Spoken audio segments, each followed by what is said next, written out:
You really think being his father gives you the right to decide anything? The words came out of her mouth like ice, sharp, clean, and crueler than Claire Whitmore meant them to be.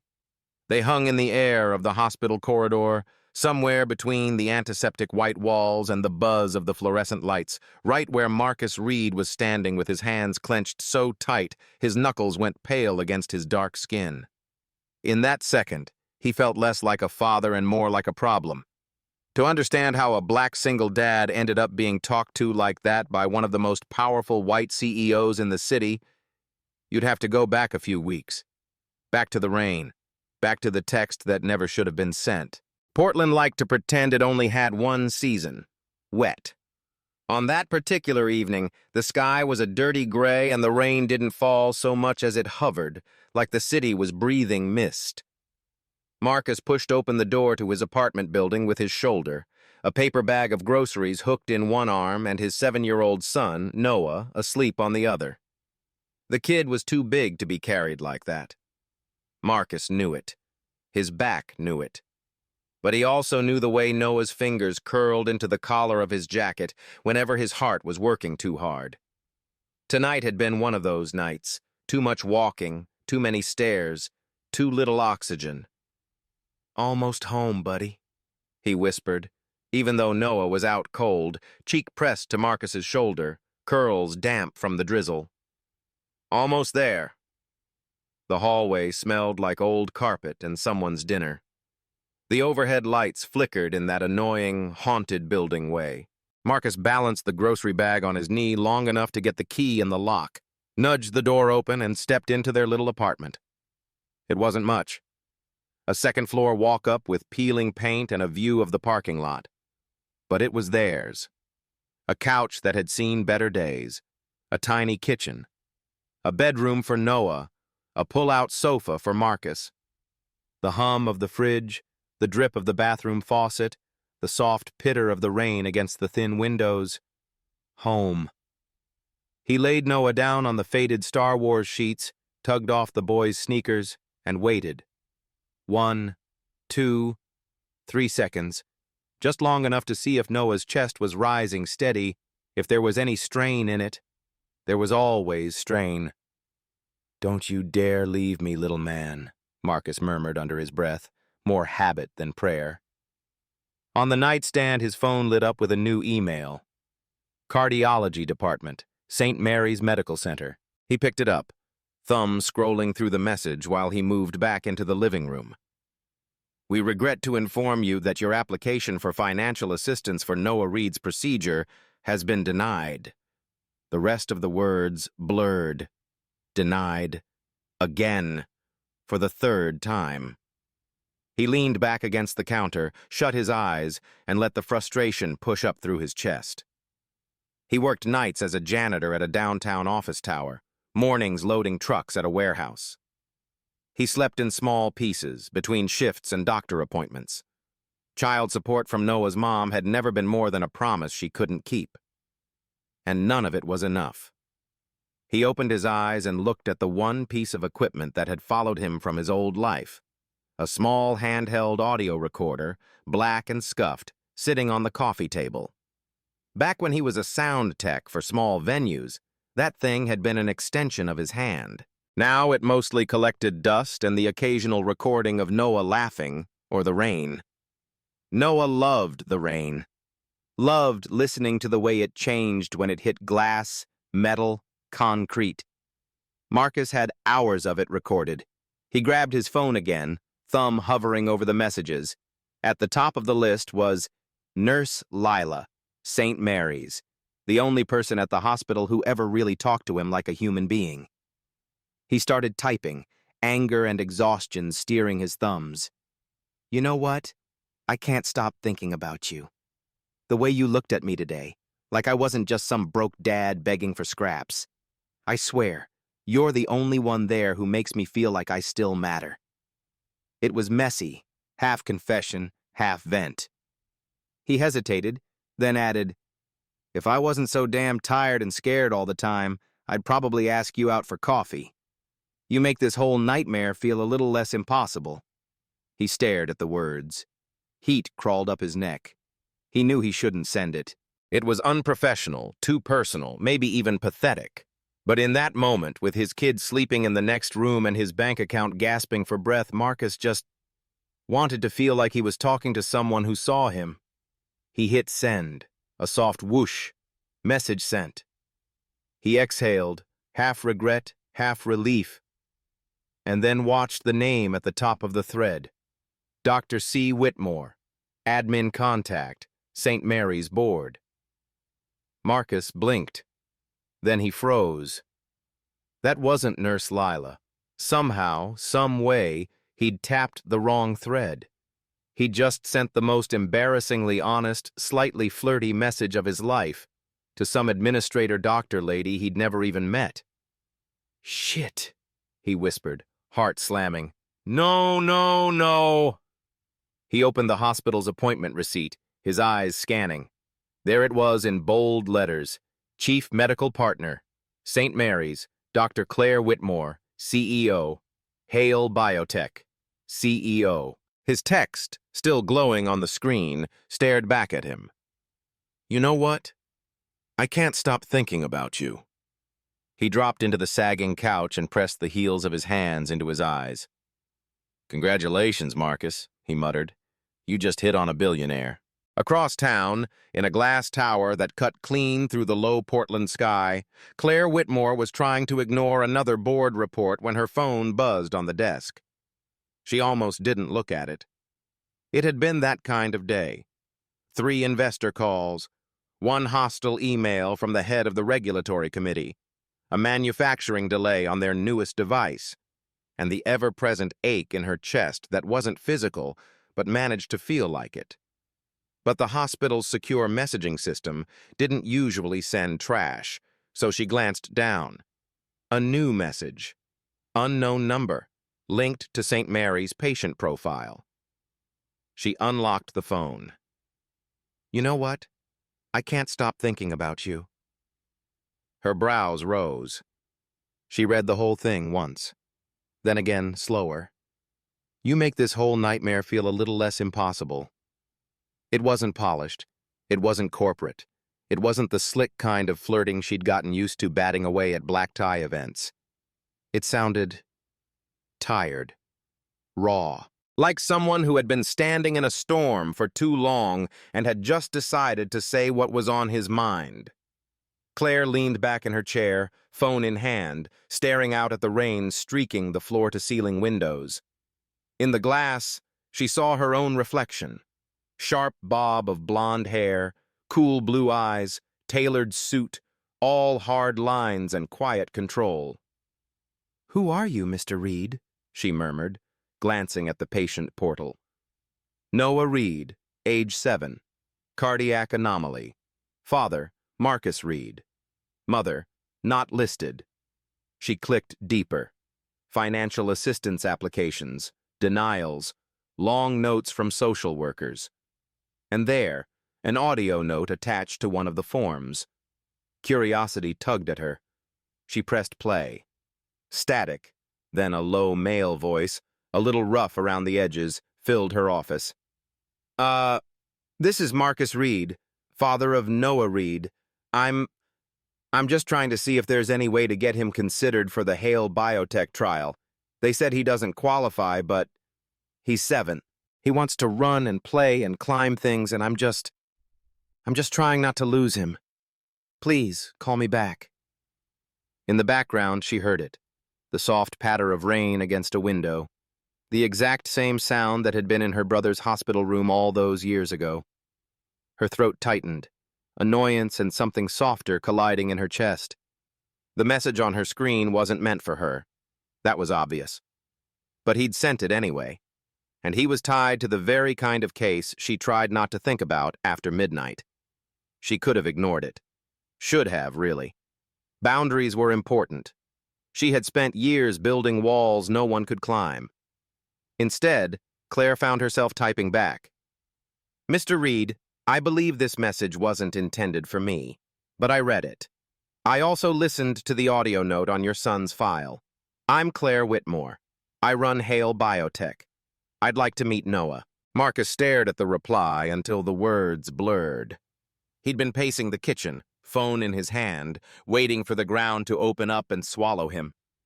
Instead, he got that. He reread it aloud, like he could make it sound normal. I'm Claire Whitmore. I run Hale Biotech. I'd like to meet Noah. He let out something between a laugh and a groan. Of all the people to drunk text without the drinking, he muttered.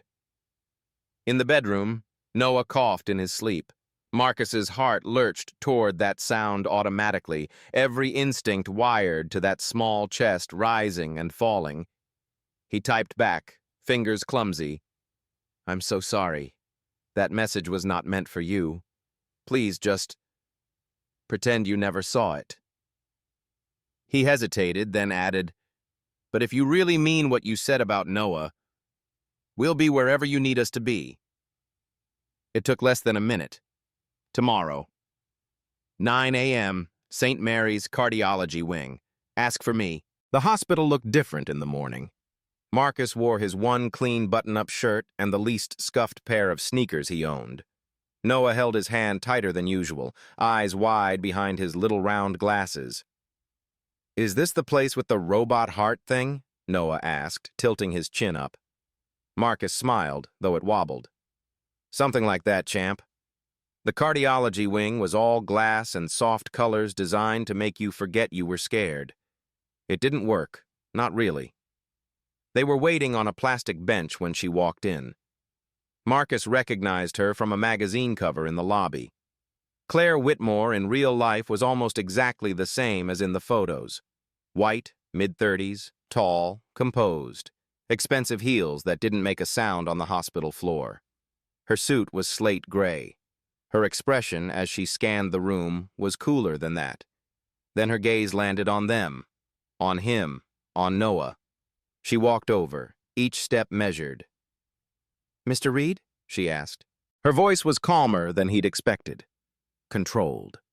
East Coast education with just enough warmth to pass for human, he thought. Then instantly felt guilty. Yeah, he said, standing. That's me.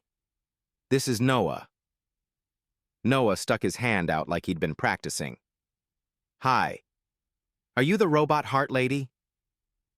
For the first time, a crack appeared in Claire's ice. Her lips twitched. Something like that, she said, taking his hand. Hi, Noah. I'm Claire. Her eyes flicked to Marcus briefly. The tiniest hint of something, recognition maybe, or the memory of those late-night words on her screen. You have quite a way with messages, Mr. Reed, she said quietly. Marcus wanted to melt into the floor. Yeah, about that, he started. I was tired and pissed, and I thought I was texting someone else, and you were honest, she cut in just as quietly. That doesn't happen much around me. He looked at her then, really looked. Past the polished hair and the sharp cheekbones. There was something haunted in her eyes, something that recognized the shape of fear. Can you help my son? He asked, voice barely more than a whisper. She didn't answer right away. Instead, she crouched down to Noah's level and said, How do you feel about wires and machines that beep a lot? Noah grinned, gap-toothed. I like robots. Claire straightened up. Then let's go see if we can convince the robots to be on your side, she said. To Marcus, she added, I can't promise anything, but I can try to override the rejection. It's complicated. Complicated how? He asked. She glanced down the hallway toward the closed double doors leading to the admin offices. Money, she said. Risk. Men in suits who've never had to hold their kid's hand in an ER. The usual. For the first time, Marcus heard something in her voice that matched the anger in his. In the days that followed, their lives started orbiting around the same axis. Tests, scans, late-night emails, early morning coffee in paper cups. Marcus found out that Claire didn't just run a company. Hale Biotech was the company behind PulseLink, the experimental cardiac device that could keep Noah's heart beating long enough for a proper surgery. Or forever, if it worked the way it did in her presentations. He also learned that Claire didn't waste words. When she was with her team, she was a general. When she was with the board, she was an ice storm. When she was with patients' families, she tried not to be anything. Distance made it easier to sleep. But Noah broke through her lines without even trying. He'd ask questions no one else did. Do the wires tickle? Do robots get scared? Why do grown-ups whisper in the hallways like that? And gradually, very gradually, Claire's answers became less clinical and more human. Sometimes the wires tickle, sometimes they itch, and sometimes they just remind you that you're alive. Robots can't get scared, but the people who build them can. Grown-ups whisper when they're afraid of saying the wrong thing, or when they know there isn't a right thing to say. Marcus watched this from the edge of the rooms, from folding chairs and corners of echoing hallways. He noticed the way Claire's eyes softened when she looked at Noah, the way she looked at Marcus, like she was trying to keep a safe distance and failing. In the quiet moments, when Noah slept and the machines hummed, a different kind of conversation started between them. "Why do you record everything?" she asked once, nodding at the little audio recorder in his hand. They were sitting on opposite sides of Noah's bed, the rain painting faint patterns on the window. He turned the recorder over between his fingers. "Used to be a sound tech," he said. "Bars, small venues, you know, the glamorous world of musicians who pay you in free drinks." Her lips quirked. "And now?" "Now I mop floors at night and load trucks in the morning," he said. "This thing," he lifted the recorder, "is kind of the last piece of that old life. Noah likes the rain, says it sounds like someone's drumming on the sky, so I record it for him, makes the hospital less hospital." Claire looked at the device like it was something sacred. "My brother used to say rain sounded different in every city," she said softly. "He'd make me stand by the window and listen. Seattle rain, Boston rain, London rain." Her voice trailed off. "What happened to him?" Marcus asked gently. She hesitated. Then she answered. "His heart gave up," she said. "We were about your age when Mom and Dad spent everything they had on surgeries that didn't work. I promised myself if I ever had the power to change how this system works, I would." "And have you?" he asked. She looked at Noah, wires taped to his small chest. "I'm trying," she said. Trying wasn't enough for everyone. When the Hale Biotech board met to review Noah's case, Marcus wasn't supposed to be there. He was supposed to be in the waiting room, pretending cheap coffee could dull the edge of his anxiety. But voices carried through the vents, and closed doors had never stopped a father before. "The Reed boy's profile doesn't meet the criteria," one of the older board members was saying. "No insurance coverage that benefits us long-term, limited media appeal, high risk." "This is not about appeal, Richard," Claire snapped. "This is about whether our device works on real children in real conditions, not just the ones with trust funds." "And if it fails?" another voice cut in. "Do you want another tragedy tied to your name, Claire? Haven't you learned your lesson about fixing your childhood through work?" Marcus's hand, already resting on the door, went numb. "Another tragedy. Your name. Fixing your childhood." They were talking about her. And about his son. Before he could stop himself, he pushed the door open. A dozen heads swiveled. The room smelled like leather chairs and expensive cologne. "Mr. Reed," Claire said sharply, "this is a closed meeting." "Yeah, I figured," he said, stepping inside anyway. His heart was pounding, but his voice came out steady. "I just thought if you were going to talk about my kid like he's a line item on a spreadsheet, you could at least do it in front of me." One of the men in suits scoffed. "This is exactly why we maintain professional boundaries with patients' families," he said. Emotional outbursts don't change clinical reality. Marcus's jaw clenched. You're right, he said. They don't. But neither does pretending kids are just risk percentages. He looked at Claire, searching her face. Tell them, he said. Tell them what you told me, that you're trying to change how this system works. Silence stretched. Claire's eyes were colder than he'd ever seen them, but beneath the frost, something burned. I did tell you that, she said. Then fight for him, Marcus said. You're the one who dragged us into this world of forms and tests and maybes. If you're gonna walk away now, at least have the guts to look me in the eye when you do it. Her composure cracked. Just a hairline fracture. But he saw it. One of the board members leaned forward, tapping his pen. You really think, the man said slowly, that being his father gives you the right to decide anything here? The words were aimed at Marcus, but Claire was the one who replied, her tone turning to ice. You really think being his father gives you the right to decide anything? She said, repeating it, this time at him, at Marcus, like she was trying to make him back down before the board saw her weakness. And that was the moment that stuck. That was the sentence that would replay in his head later, down the corridor, under the harsh lights. For a second, it worked. For a second, Marcus felt small, outgunned, foolish for ever thinking he could stand in a room like this and be heard. Then he remembered Noah's hand squeezing his in the night. He remembered denial emails and whispered apologies from overworked social workers.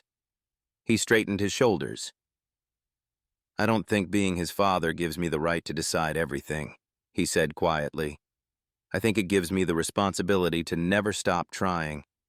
Even in rooms where men like you decided a long time ago that kids like him don't count.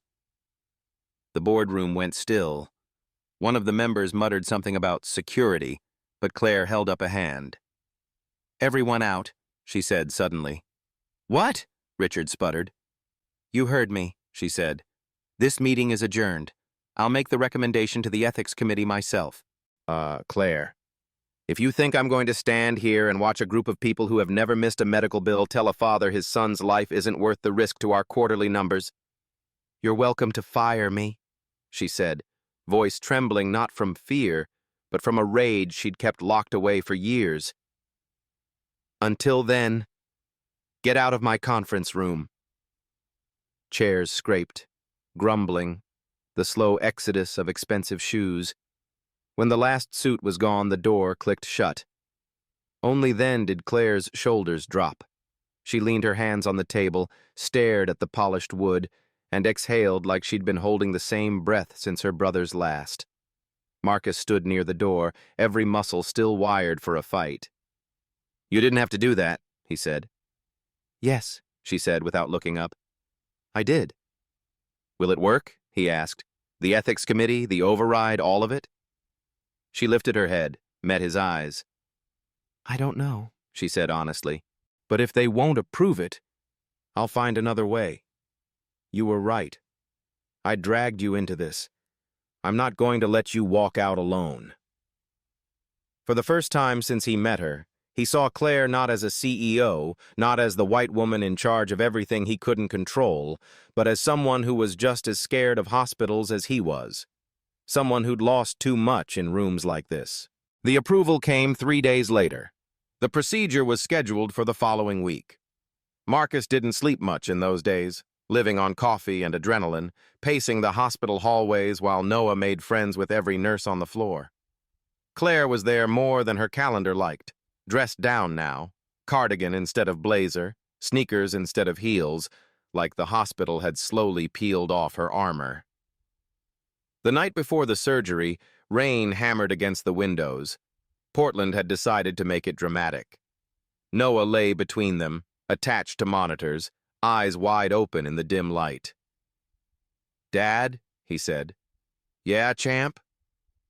If the robot heart thing works, can we go to the park with the big hill? The one where I always get tired halfway up? Marcus swallowed past the lump in his throat. "Yeah," he said. "Yeah, we can do that." "You coming, Miss Claire?" Noah asked sleepily, turning his head toward her. Her hand, resting on the rail, stilled. "If you'll have me," she said. "You're invited," he murmured, already drifting. The machine beeped, steady. Marcus pulled the recorder out of his pocket, hit the red button, and held it toward the window. The rain swelled and shimmered in the tiny speaker. "What are you doing?" Claire whispered. "Insurance," he said. "If we ever forget how scared we were tonight, I want to be able to play it back, to remember what we went through to get to the other side." "And if there is no other side?" she asked, the question slipping out before she could stop it. He didn't flinch. "Then I'll have one more night of his breathing mixed with the rain," he said. "I'll take every second I can get." Her eyes shone. "You're a better person than I am, Marcus," she said softly. He gave a faint, tired smile. "Trust me," he said. "If I was, I wouldn't have texted a stranger like I did." A laugh escaped her, sharp and wet. "For the record," she said, "I'm glad you did." The surgery was a blur of hours that felt like years. Claire moved between the observation room and the surgeons like a conductor and a grieving sister all at once. Marcus wore a path into the waiting area floor, the recorder in his hand like a talisman. When the doors finally opened and the lead surgeon appeared, pulling off his mask, Marcus thought his legs might give out. "Well?" he asked, voice cracking. The surgeon smiled. "Pulse link is in," he said. "His heart's responding beautifully. We'll watch him closely for a while, but he's stable." Stable. The word washed over Marcus like a wave he hadn't realized was coming. He sat down hard, elbows on his knees, hands over his face. His shoulders shook, not from sobbing, not yet, but from the release of something that had been wound too tight for too long. Claire sat beside him. For a minute, they didn't speak. The hospital hummed around them. Finally, she said so quietly he almost missed it. "My brother never got this chance." He lowered his hands. "I'm sorry," he said. "So am I," she replied. "But maybe this is how I live with that, making sure someone else's brother or son gets what he didn't." He nodded. "Then I guess," he said slowly, "we're both just trying not to waste what we've got left." Her hand found his on the plastic chair between them. Tentative, cool, human. He didn't pull away. Weeks later, Noah walked up that big hill. He took breaks. He wheezed. He complained about his legs being dramatically tired, as he called it. But he made it to the top, pulse link ticking quietly in his chest like a second heartbeat. Marcus huffed his way up beside him, hands ready to catch him even though the doctors had cleared him. Claire followed a step behind, sneakers crunching on gravel, breathing harder than she'd admit. At the top, the city spread out below them. Gray. Wet. Home. Noah held his arms out dramatically. "I'm the king of the hill," he shouted. "You're the king of making me nervous," Marcus muttered, but he was smiling too hard to sell it. Claire stood there, a little apart, watching father and son like she was studying a miracle she'd helped build but still didn't quite believe in. Marcus turned toward her. "Hey," he said, a little shy now that the crisis had passed. "You know that text I sent you? The one that started this whole mess?" Her mouth curved. "Vaguely," she said. "The one where you told me I made all this feel less impossible?" "Yeah," he said. "I meant that." He took a step closer. "But if I was rewriting it now, I think I'd add something." "Oh," she asked, tilting her head. "What's that?" He shrugged, looking suddenly more like the tired janitor and less like the man who'd faced down a boardroom of executives. "That I can't stop thinking about you," he said. "And this time, I'm sending it to the right person." The wind tugged at her hair. The city hummed below. Claire looked at him, really looked. At the man who had shown up to every appointment, who had argued with every denial letter, who carried a recorder full of rain sounds and his son's laughter. She thought of her empty penthouse, her calendar, months full of meetings and empty of meaning, the little boy at the top of the hill calling her name. "Then I guess," she said softly, "it's my turn to make a mistake and see where it leads." He frowned playfully. What kind of mistake? She reached for his hand. "This one," she said, fingers threading through his. "Letting a black single dad who texts CEOs by accident into my very controlled, very carefully planned life." He laughed, startled and bright. "Deal," he said. "But for the record, I'm very high maintenance. I come with a kid who loves robots and a lot of recordings of rain." "Good," she said. "I've spent a long time trying to outrun storms. Maybe it's time I learned how to stand in one with someone." Down below them, Noah shouted, "Ew, are you guys being weird? I'm going back down if you're being weird." They both laughed, hands still joined. The rain started again, light, steady, familiar. Marcus pulled the recorder from his pocket, hit record, and held it up. This time, the sound wasn't just rain. It was Noah's laughter. Claire's soft curse as her shoes slipped on the wet grass. Marcus's breathless, "I got you," when he caught them both. It was the sound of a storm finally breaking. Later that night, in the calm after everything, that recording would become just another file in a small device full of memories. But for now, it was proof. Proof that sometimes the worst mistake, a missent text to the wrong person, could be the first step toward the right life. And if listening to this, you've ever felt like one wrong move ruined everything, maybe it didn't. Maybe, like Marcus, you're just at the beginning of a story you haven't seen the ending of yet. If this story touched a quiet place in you, imagine what you'd text to the person who made your storm feel less impossible. And maybe, just maybe, don't be afraid to send it.